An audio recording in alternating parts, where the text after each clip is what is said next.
మన రాష్ట్రంలో మొన్నటి వరకు జరిగింది చూసినాం. అదేంటంటే ఇద్దరు స్నేహితులు వాళ్ళ పర్సనల్ గొడవల వల్ల ఒకడు చంపుకుంటే ఈ పనికి మాలిన ఎదవ ఒకడు వచ్చి మా కులపోళ్ళని చంపుతారా, మా కులపోళ్ళు అందరం కలిసి సీఎం చేసిను, మీకు సేవ చేస్తే మాకు ఎట్లా చేస్తారా అని చెప్పి కుల రంగు పులిమి రాష్ట్రం మొత్తం మీద గోల చేసిండు. ఆ వెధవ మరి ఈరోజు ఎందుకు మాట్లాడట్లేదు? కోనసీమ జిల్లాలో ఒక పనికి మాలిన వెధవ పీటీ మాస్టర్ అంటవాడు 5వ తరగతి చదివే అమ్మాయిని బిస్కెట్లు చాక్లెట్లు ఆశలు చూపించి రూమ్ లోకి తీసుకెళ్లి వాడు అలా చేస్తే వాడి మీద ఫోక్సో కేసు అనేది ఫైల్ అయింది. మరి ఇప్పుడు ఈ ఎదవ వచ్చి మా కులపోడే చిన్నపిల్లల బిస్కెట్లు చాక్లెట్లు ఆశ చూపించి ఇలా చేసిండు, మా పార్టీ వాడే ఇలా చేసిండు అని చెప్పి ఇప్పుడు ఎందుకు చెప్పు? పనికి మాలిన వెధవ.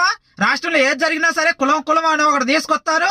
మరి ఇప్పుడు చెప్పు బయటకు వచ్చి, అంత గొప్పలా చెప్పినావు కదా, ఇప్పుడు కూడా బయటకు వచ్చి మా కులపోడే చేసిండని చెప్పి ఇప్పుడు గొప్ప చెప్పుకోరా చిన్నపిల్లల్ని ఇలా చేసిండని.